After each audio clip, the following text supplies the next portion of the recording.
Kitalo ddala ekya Minisita omubeezi w'ebyokwerinda tukwaniriza amawulire agataliiko nfuufu ekiro kya leero ttiimu kabiriiti Paul Mayinja Mebo Mulungi tugguse tugenda kutuusaako ensonga zonna ez'amawulire nga agakoleddwa olunaku olwaleero. Katusooke tukuwa emitwe emikulu egigalimu tugenda kujja nago mu bujjuvu toseeguuka munnange. Ebikulu mu gataliiko nfuufu. Kutta akabinja kababise emmundo. Banyaze obukadde 15 kuwa emmwanyi ne bakyekola. And very sad that we've lost. Abadde Minisita omubeezi w'ebyokwerinda Sarah Mateka afudde ne bamutendereza. Oweereza n'obwesimbo. Kijja kuba kigumu nnyo okufuna omuntu kaye. Mbabadde muntu mulamu cooperative with us. Ababaka ba Paalamenti bakungubagidde Minisita Mateke. Jazaalwa ekisolo biwoobe. Abakalamojje bakuzizza olunaku lw'ebyobuwangwa Pulezidenti n'abakuutira. Musesera ku butebenkevu.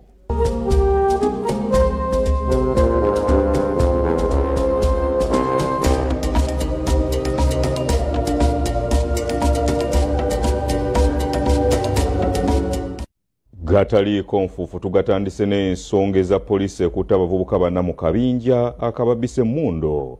Bano baludde nga bajojobya abantu b'ekyotera n'ebitundu ebiriraanyeewo. Kidiridde okunyaga obukadde 15 ku w'ekyuma ky'emmwanyi nga bamussa ku mudumu gw'emmundo. Kizuuse nti bano bazeegabanye era bwe batyo ne bagula emmotoka ez'ebbeeyi n'ebirala eby'ebbeeyi era bino bibibakwasizza.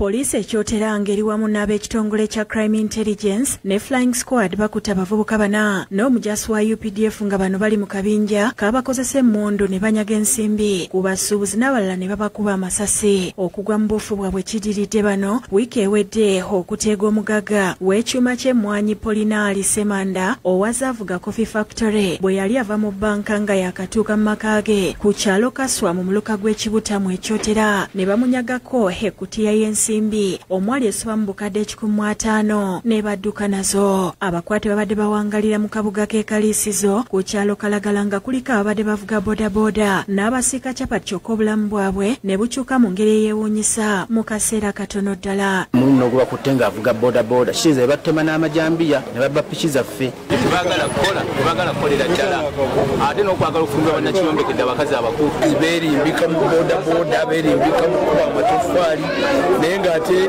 babbi ekitagambika efuna avuga bodaboda nga batweyimika mu bwerimbisi. Kigambibwa nti bano nga bamu bakwate n'abalala bakyalira ku nsiko baaguze emmotoka buli omu okugula poloti ne bazimba ennyumba ezibadde ziddukira ku sipiidi kw'ossa okuwasa abakazi ab'enjawulo nga babapangisiza amayumba era nga bataddemu n'ebintu eby'ebbeeyi ekyaviirako abantu okubeekengera ne batemya ku b'ebyokwerinda abatandika okubaketta. Baguze amamotoka bawasizza abakazi ne wali baguze emifaliso mu bulangiti tusangawo emmotoka wano zate zisule wano nga tetubamanyi badde bagenda kera ku makyala batulize abavubuka bwe tubeere tubeere nabo ngeri tubeeyegeze nno mutuwa mutabani wange wali ogubwa. Mwanje Gerard amanyiddwa ennyo nga muzeeyi ow'emyaka 24 ye yasoose okukwatibwa n'alonkoma banne okuli omusamize Alex Numba n'omulala ategeerekeseko erya Dodo nga bakyalira ku nsiko okwosaako omusirikale wa UPDF ng'ono yagambibwa okkulira akabinja kano oluvannyuma lw'okudda okuva e Somalia.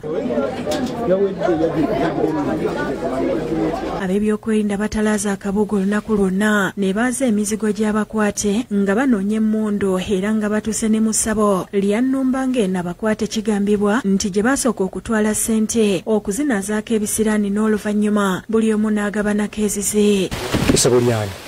Essabo bamuyita yadduse oyo nannyini nnyumba eri. Eno bazuddeyo ne kutiya mwe babbira ensimbi zino kyokka emmundu gye baakozesa n'ebula wadde nga bamu babadde bagamba awo we baagireka. Awo ne bamubuuza omuntu bwe twava eri bwe twajjamu ssente akadeya twakateeka awo. Kino kijja abantu mu mbeera era essabo balese balikumyeko omuliro. Ebintu ebisangiddwa mu mayumba gaabwe nga kigambibwa nti babigula ku nsimbi zino bitikiddwa ne bitwalibwa ku poliisi y'e Kaliisizo nga nabo gye bakuumibwa mu kiseera kino. Poliisi ekakasizanga bwekola ekisoboka okuzuula emmundu bano gye bakozesa n'okukwata abakyaliira ku nsiko. Tukyatambulira ddala okwetooloola tukwataganye ne DPC wakyotera n'abakulembeze ab'enjawulo ffenna twenyigidde mu mulimo guno ogw'okugoogola ekitundu. Omugagga Semanda annyonnyodde engeri gye baamunyagamu era ng'ateebereza nti baasooka kumuketta. Ku kyuma nawe waliwo kamera yakwata emmotoka yekwaki ng'eyitawo neekwata abo abalina emmundu nga baliko basatu ng'emmundu emuki mu kideeya. Annyonnyodde engeri gye baamugwa mu bulago n'okumussa ku mudumu gw'emmundu nga bamulagira okugula emmotoka omwali ekkutiya ya ssente. Naye mukabiri ng'omuntu amamasi ttayi n'aŋŋamba gwe kugambye jamulo naye wano w'emmundu naye akidde nga kugambye jamulo nga bagamba nabaga kintu kimu lo ene kamera yali amaloboozi egayina bagamba jamuki jamulo loko najjamu nadduka ku mmotoka najjamu ssente nagigula jamu ssente nakomonga adduka ng'ensawo ezitowa nnyo nampitako awo. Mulyo wa John Bosco yakusakidde ekulire lino ku Lwabukedde TV. Abadde minisita omubeezi w'ebyokwerinda Sarah Mateke avudde mu bulamu bw'ensi eno. Ono afudde enkya ya leero ku ddwaliro e Mengo gy'addusiddwa okufuna obujjanjabi oluvannyuma lw'omutima gwe okwesiba. Omubiri gwe gutwaliddwa mu ggwanika e Mulago okuzuula ekiviiriddeko obuzibu. Eggwanga libuutikiddwa ensi oluvannyuma lw'okufuna amawulire g'okufa kwa minisita omubeezi w'ebyokwerinda era omubaka omukyala ow'ekisolo Sarah Mateke Nyirabashishi afiiridde mu ddwaliro ly'e Mengo enkya ya leero oluvannyuma lw'okuddusibwayo ng'omutima gwesibye. Embeera ebadde ya kiyongobera okuva mu b'enganda n'emikwano ababaddewo. Omubiri gwe oluggiddwa Mengo gutwaliddwa mu ggwanika lya gavumenti y'e Mulago okwongera okwekebejjebwa ng'eno ab'enganda n'emikwano gye bakuŋŋaanira era ng'ebyokwerinda binywezeddwa era kabadde keetalo. Nga zikunukiza okwera ssaawa nnya sipiika wa paalamenti Anita Among atuuse n'ayingira butereevu munda gy'amaze akaseera akawerako n'oluvannyuma n'afuluma.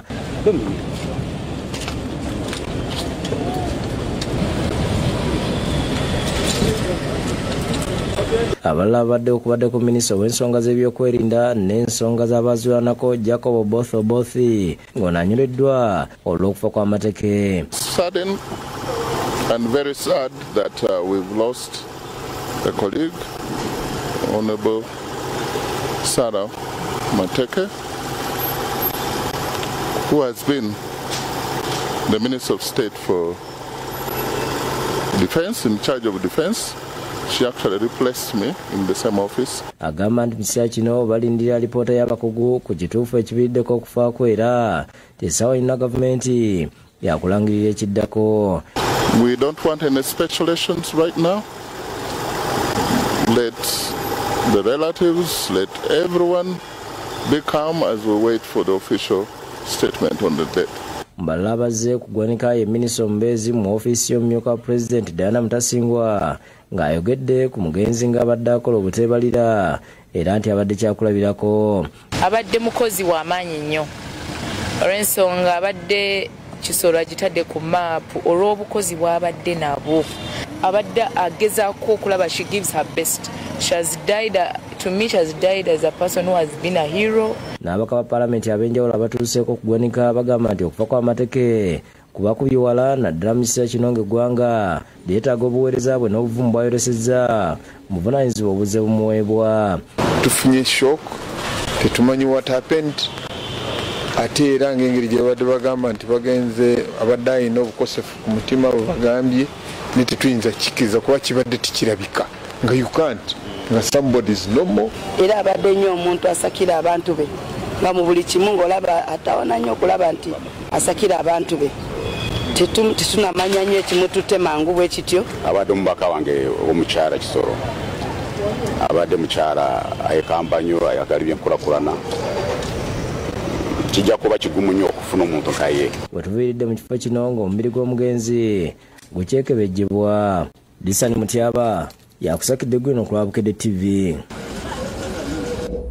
Ababaka ba paalamenti bakungubagidde abadde minisita Sarah Mateke Nyirabashishi afudde ekibwatukira enkya ya leero nga yakatuusibwa mu ddwaliro e Mengo. Ababaka balaze okutya okw'amaanyi olw'omuwendo gw'ababaka bannaabwe abakafa mu kisanja kino nga kaakati baweze 5. ababaka ba Parliament bakeredde mu nyiiko oluvannyuma lw'okufuna amawulire ag'okufa kw'abadde omubaka omukyala Kikia District ey'Ekisoro era Minisita omubeezi ow'ebyokwerinda Sarah Mateke Nyirabashisi afudde ekikutuko nga busaasaana olwaleero. Ababaka be tusanze mu kiyongobero ku Parliament balaze enyiiko olw'engeri munnaabwe gye afuddemu ey'ekibwatukira. Naye tumusaaliddwa nnyo kuba afudde kibwatukira. Batendereza Mateke nga minisita abadde ow'eggonjebwa era omuwuliriza era nti abadde teyeesigiriza kugenda mu bitundu byabwe okulambula emirimu gya gavumenti. Badde muntu mulamu, omuntu gw'otukkirira n'atunula ku nsonga zo era n'aziteeka mu nkola. So nga Parliament tufiiriddwa nnyo. Kigezi region tubadde tulina foramu yaffe y'abanyakigezi, tubadde tusinkana nga tuwogerako ebizibu byaffe tukwatako ng'abanyakigezi. Abadde ali very resourceful. Ngera afa nnyo okulaba nti abasomesa abali mu constituency ye district ye bayingire payroll naddala ba secondary.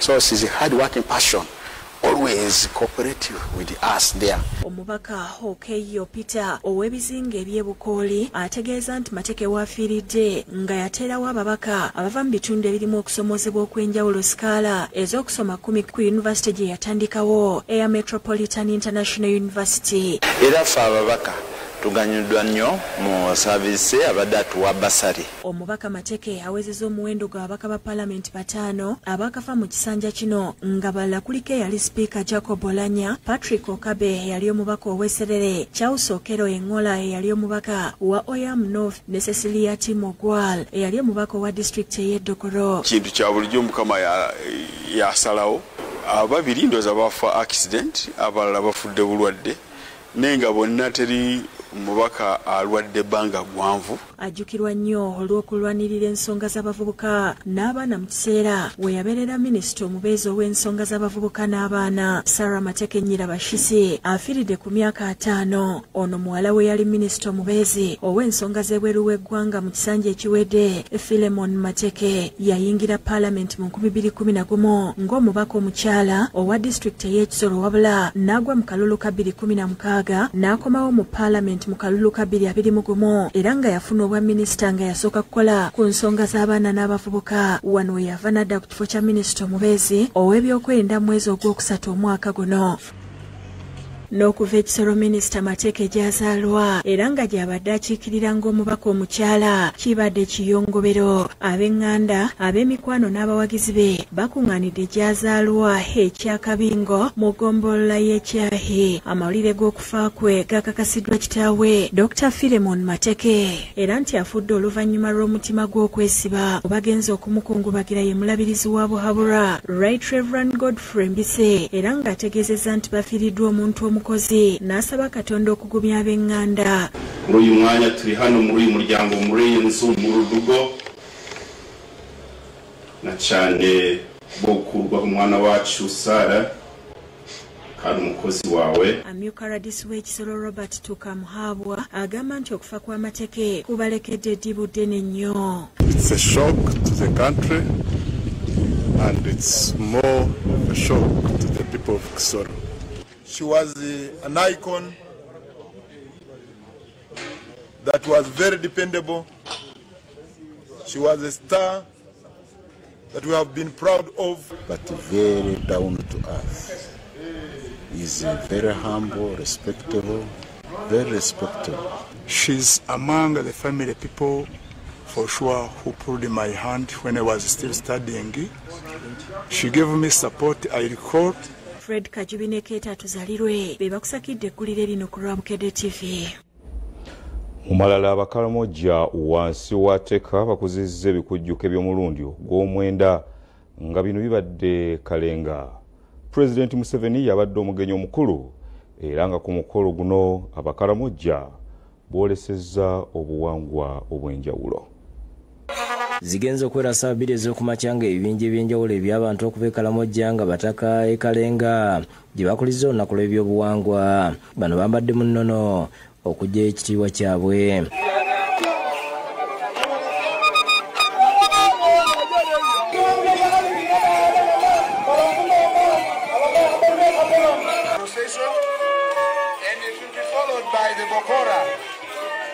Followed by the first group there that are playing and displaying the flag.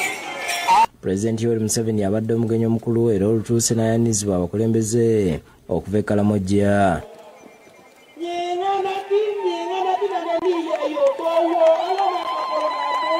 Alambudde ebika by'emmere eby'enjawulo eteekeddwa abantu b'e Karamoja.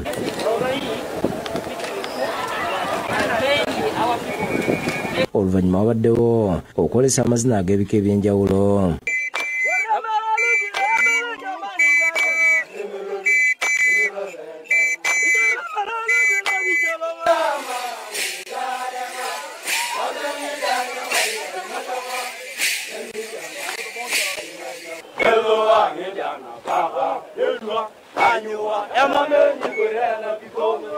President Museveni mu kwogera gye bali ategeeza nti obuwangwa obutali mu sayansi bubyera buba tebukulaakulanya bantu baabwo, awadde ekyokulabirako ekyokunywa amata nga si mafumbe okutta obumu ku buwuka ekiyinza okuviirako abantu okulwala ate ng'eggwanga lyetaaga abantu abalamu.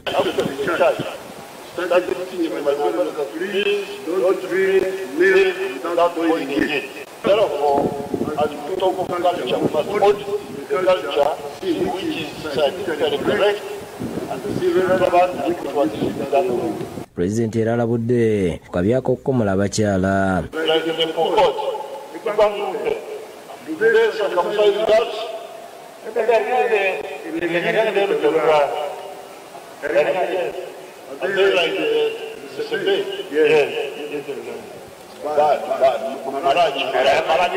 Abakubiriza basesera kuba n'amazzi n'obutebenkevu. President agambye nti emmundu ze zivuddeko obutali butebenkevu Karamoja kasita zibeera mu mikono gy'abantu abakyamu. Ye minisita omubeezi w'ekikula ky'abantu Rosa Kerolili atendereza President olw'ekiragiro kye yayisa ku kkuumiro ly'ebisolo erya Kidepo National Park okuzzibwako olukomera olw'amasannyalaze.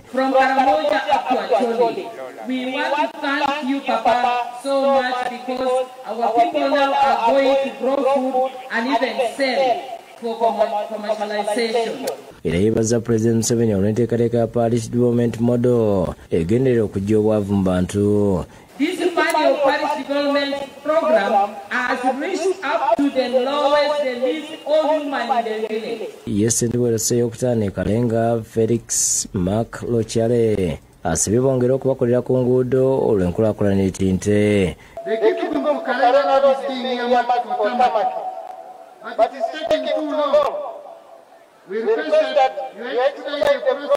Ebikujjuko eby'omwaka ogujja bigenda kubeera mu disitulikiti y'e Nakapiripiriti. Wilfred Masaba yakusakidde gwino ku Lwabukedde TV.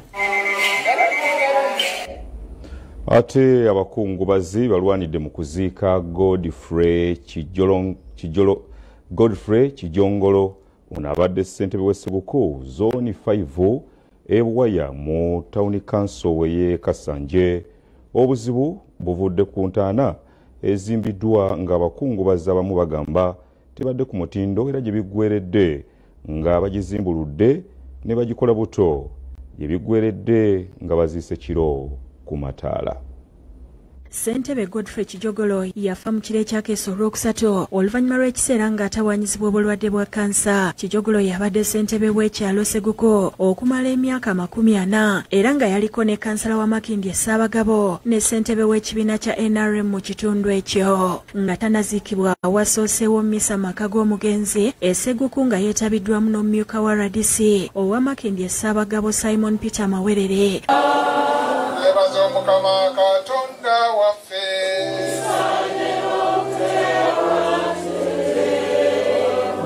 misa ekulembeddwa Father John Paul Sebuliba bwana mukulu wa St. Joseph Catholic Church Erweza ng'onakubiriza abakulembeze okutwala ekyokulabirako kya Kijogolo mu nneeyisa ng'agamba nti abadde talina gwasosola. Tumumanyi era ate nga tumumanyi mu bitabo ebituufu era ebirungi. Bannange obumanyi bukira obuki naye omanyiddwa otya.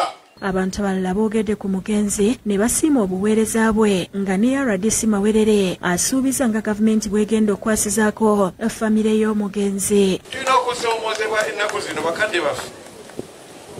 Ennaku zino abantu bangi naddala abavubuka embala efaanananga eyataata kijjongolo ekendedde va ku bino omuntu okwogerako tutwanga gindi waali naye ebigambo ng'otunira abantu nga byogwera ebyo byenyini byabadde akola ki atuukirize. Maama oli kye yagambye titulina kuba wamu tusigadde bakazi banange tusigadde bakazi ate nga taata abadde mugazi taata tasosola. Oluvannyuma basitudde okugenda e Bukuya okumuzika kyokka eno babadde banaatera okwolekera e Magombe oluyogano ne lutandika nga abakungubazi okuva e Sekuko balaga obutali bumativu olw'entaana bwe babadde bagenda okuziika ssentebe gye bagamba nti bakoze majenjeeke.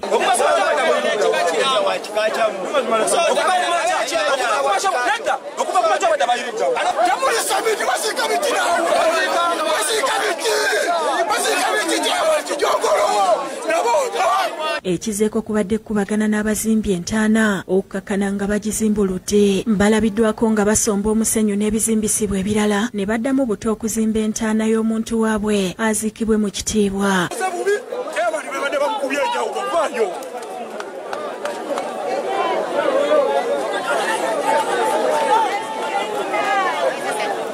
Ababadde bali mu kusabira omugenzi balabye embeera tebagisobole ne bakwatamu ebyabwe ne bagenda nga n'abadde n'omusaalaba aguddusizza ne beetegula abakungubazi ababadde beesaza akajegere.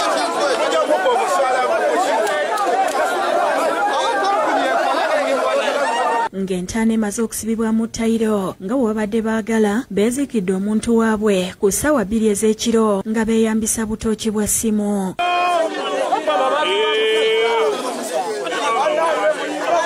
Yudaya Namyalo yakusakidde eggulire lino ku Lwabukedde TV. Kitalo nnyo, kitalo ddala. Kaakano tugenda kuwummuzaamu tukomewo n'ekitundu ekyokubiri mulimu gano. Linda ne mino mugataliiko nfuufu. Big Clara H Property Service gwokutaano room easy. Banyaze obukadde 15 kuwa emmwanyi ne bakyekola. Baguza amamotoka bawasiza abakanzi wamu ne wali. And very sad that we've lost. Abadde minisita omubeezi w'ebyokwerinda Sarah Mateka afudde ne bamutendereza. Oweereza n'obwesimbo. Abadde mukozi wa maanyi nnyo. Abadde muntu mulamu cooperative with us. Ababaka ba Parliament bakungubagidde minisita Mateke. Jazaalwa ekisolo biwoobe. Amahoro y'Imana Tanga. Abakalamojje bakuzizza olunaku lwe President n'abakuutira musesira ku butebenkevu. Lindirira mugataliiko nfuufu. Kutta akabinja kababise emmundo. Banyaze obukadde 15 kuwa emmwanyi ne bakyekola. Baguza amamotoka bawasiza abakanzi wamu ne wali. And very sad that we've lost. Abadde minisita omubeezi w'ebyokwerinda Sarah Mateka afudde ne bamutendereza. Oweereza n'obwesimbo. Abadde mukozi wa maanyi nnyo. Abadde muntu mulamu cooperative with us. Ababaka ba Parliament bakungubagidde minisita Mateke. Jazaalwa ekisolo biwoobe. Amahoro y'Imana Tanga. Abakalamojje bakuzizza olunaku lwe President n'abakuutira musesira ku butebenkevu. Lindirira mugataliiko nfuufu. Kutta akabinja kababise emmundo. Banyaze obukadde 15 kuwa emmwanyi ne bakyekola. Baguza amamotoka bawasiza abakanzi wamu ne wali. And very sad that we've lost. Abadde minisita omubeezi w'ebyokwerinda Sarah Mateka afudde ne bamutendereza. Oweereza n'obwesimbo. Abadde mukozi wa maanyi nnyo. Abadde muntu mulamu cooperative with us. Ababaka ba Parliament bakungubagidde minisita Mateke. Jazaalwa ekisolo biwoobe. Amahoro y'Imana Tanga. Abantu babiri bafudde oluvannyuma lw'omugga Nyamwamba okuddamu okuwaguza amazzi okusinga ganjaalidde ku byalo 4 nga gasazeeko amakubo n'okusannyalaza emirimu. Omugga Nyamwamba guzzeemu okuwaguza era guleese abantu abaguliranye mu kasatiro. okusinga abakoseddwa abeebo mu bitundu okuli Saluti A, Nebbi, Kisanga, Kamulikwizinga eno enguudo zeereddwa ekisanyalaza emirimu n'ebyentambula.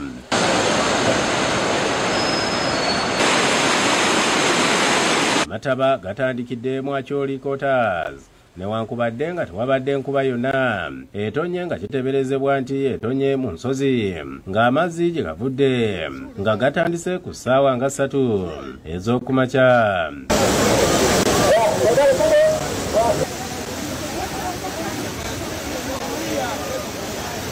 etawuni yona n'amizi gonka kandi agamwe garenjera ahaiguru y'omuhanda. Omuhanda ogundi wareeba ogwo gwatora nakanya kasanga n'orutindo ruza kugenda. Abatuuze babiri bafiiridde mu njege eno era nga RDC w'e Kasese Lieutenant Joy Walusimbi akakasiza nti n'emirambo gy'abagenzi ginyuluddwa. Kufiiriddwayo abantu babiri, omu bamugambye togendawo, ettaka lyadde ligonze nga be nabagambyeko okusooka nayingiramu amazzi gadde gaduka speed nigamutwala. Okusinziira ku batuuze okuli Henry Atwine, emirimu gyabwe gisanyaladde olw'omugga guno okuddamu okuwaguza. Ate nk'essaawa ez'obuyiiza yateera agala gitutukukora buli kimwe nkigenda kubi. Kawe Kasese Elias Byamungu atuuseko mu kifo kino n'asuubiza nti bagenda kuleeta ebimotoka okugogola omugga n'okukakasa nti amazzi gakulukutira gye gaali gakulukutira nga bulijjo. Batandike bigure bablokinga agagari kuzo mu tawuni nagaco mu cyano yago gagende konke tawuni yo natenora nakavuye.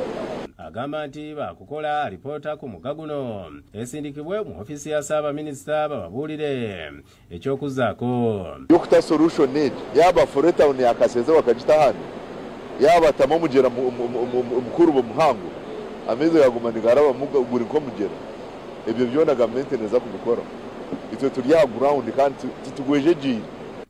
SP bagenda Samuel DPC w'e Kasese asabye abantu abali mu bifo ebyobulabe okwesega ng'obudde bukyali.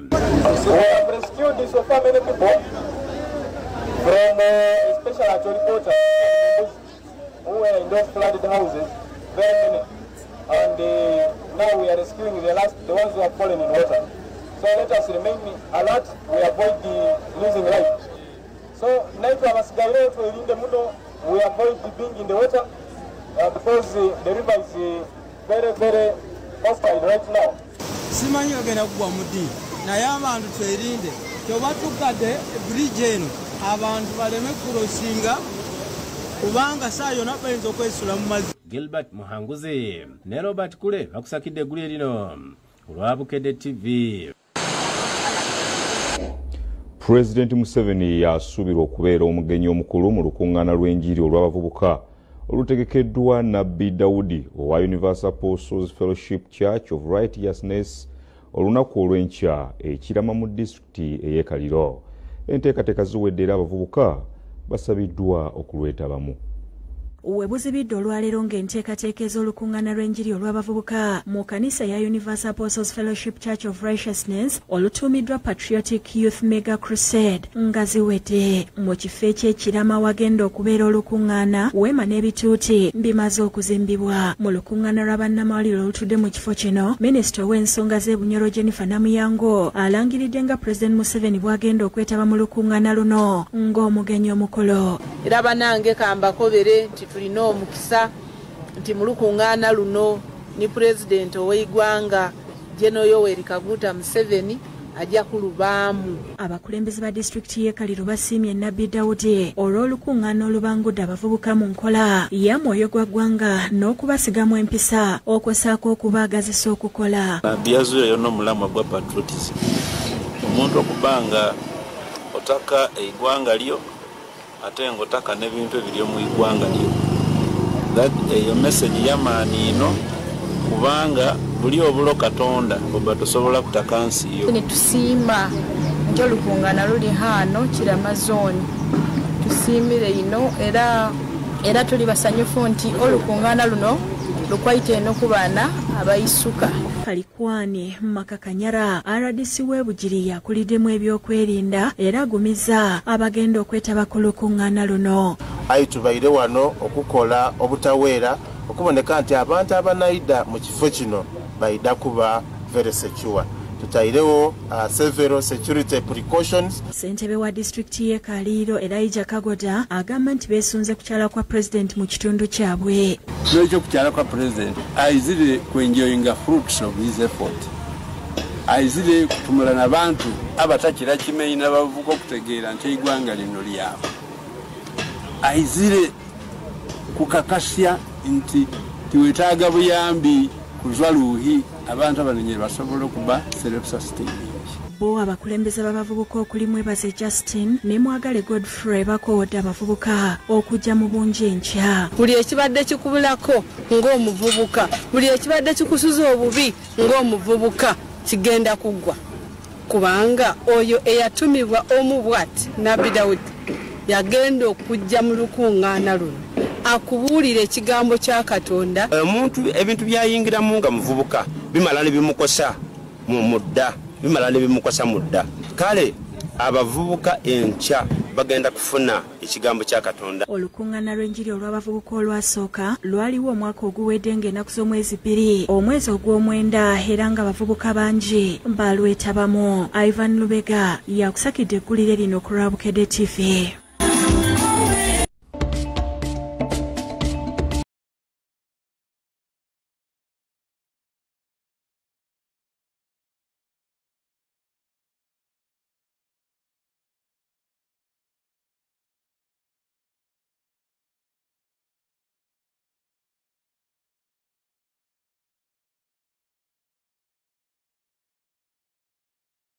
nga beekwasa obusongasonga obutaliimu. Ekigwa ky'abajulizi Munyonyo kiwuumye ng'omugaga Joseph Kiyimba owa Club Ambiance agatwa mu bufumbo obutukuvu ne mukyala we Annette Tezigwa.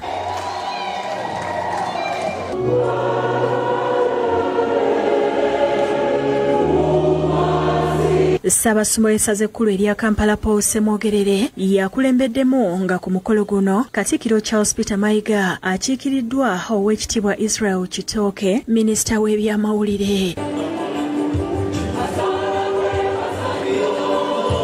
Ssaabasumba ayozaayozezza Kiyimba olw'okusalawo okwetwalira obufumbo obutukuvu bw'agambye nti kabonero akanyweza okwagalana. Okwagala kintu enkwaso ebyateekamu ekitiibwa omwami n'omukyala okwagala okwennyini pawulo kwayogeddeko mu ssomo lyaffe eryokulu kwe kubaleeta okumanyirizaamu omulungambi Kristo.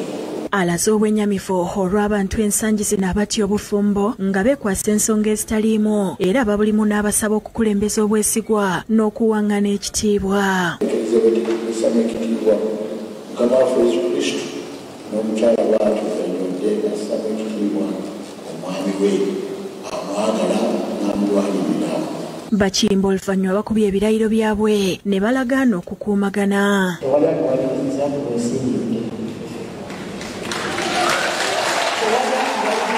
Oluvudde nno bagenze ekigo we basembereza abagenyi baabwe era eno omuyimbi Mariam Ndagire yabayingiza.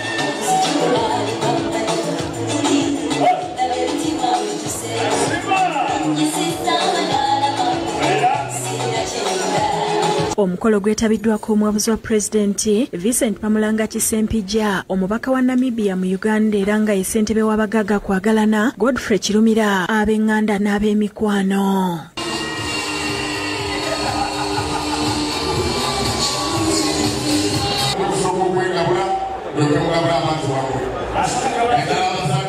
Abayimbi ab'enjawulo okuli Geoffrey Lutaaya ne mukyala we Irene Namatovo, Stabu Anatoro n'abalala basanyusizza abantu.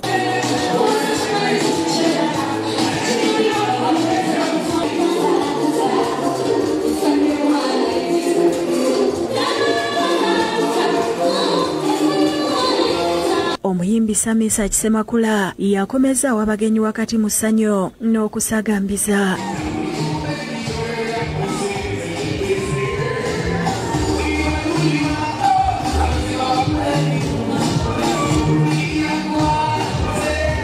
Omuwabuzi wa Pulezidenti Ssempijja n'Ambasada Kirumira beebazizza abagole olw'okukuumagana n'okwagalana ebbanga lyonna.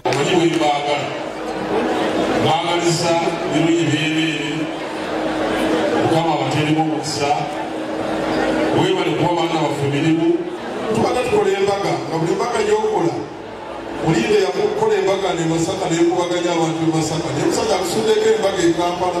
Abakule bakimba boogeddeko eri abagenyi baabwe ne babeebaza olw'okubawagira n'okubabeererawo ebbanga lyonna. Beebaza abantu bonna mikwano gyange mwenna abazze ku mukolo guno gwaleero. Ne neebaza abantu bonna abatukwatiddeko. Kiyimba yeebaziza mukyala waake Ensuso olw'okumwagala ky'agamba nti kikoze ky'amaanyi mu bulamu bwe. Mama bange, Mama Zana, Mama Dimu, Mama Sista, Mama Kawete, bannange mwebale nnyo mwebalire ddala. Bakubye ebiriroliro mu bbanga okumala ekiseera akabonero ak'obuwanguzi n'oluvannyuma babaddewo ne bongera okusanyusibwa n'okubiibya.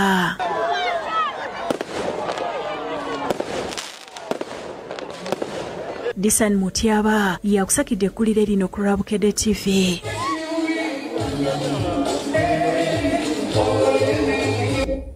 Tubaagaliza buwanguzi mu lugendo lwammwe ate luno olujja. Ate Abadventi okuva mu makanisa 15 e Mukono olwaleero bafundikidde olusirika lwabwe olwa wiiki ennamba olwategekeddwa okwebuulirira n'okwezza obujja. Olusirika luno lutegekeddwa abaami mu kanisa y'Abadventi. Abadventi okuva mu kanisa 15 e Mukono olwaleero bafundikidde olusika lwabwe olubadde olwa wiiki ennamba olwateekeddwa okwebulirira n'okuzza obujja obutuukirivu bwabwe eri Katonda.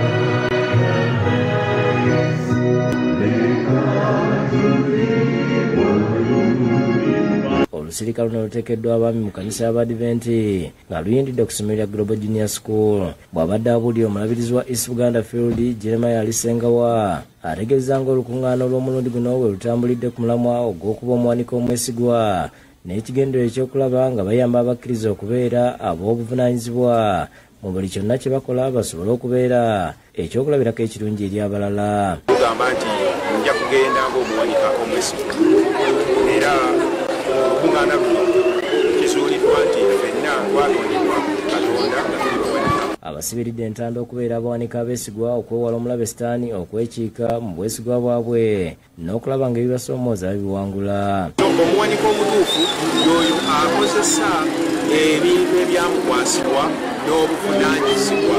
Ate abadde omubuulizi omukulu mu kufundikira olusirika luno Andrew Mutero abasabye bulijjo okutunuuliza Katonda ebizibu byabwe kubanga yekka yalina obusobozi okubibavuunusa. People who are like Zacchaeus. Abantu abafaanana Zakayo. Jesus can see the tree you are hiding. Omuti gwe muli agulaba Yesu. Byeffe ng'Abakristaayo engeri gye tusobola okukwatamu ebintu bye tulaba mu nsi tubikwate biganyirwe ffe abaliwo biganyirwe n'abalala banaddawo. N'Abadventi okuva mu kanisa ttaano ezikola Namasula area mu ggombolola y'Amakindye Ssaabagabo bakuŋŋaanye mu bungi mu kusinza okw'okugulawo camp meeting 2024 okwetabiddwako kwaya ez'enjawulo.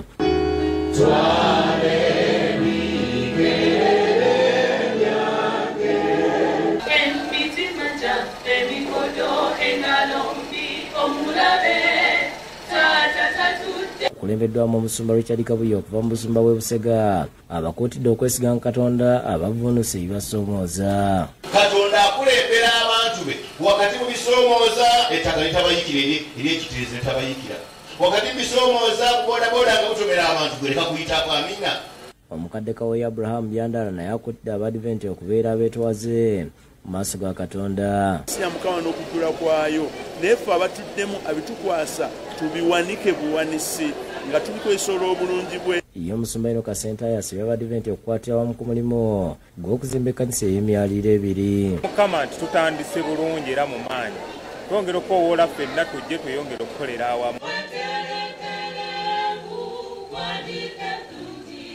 Nerabira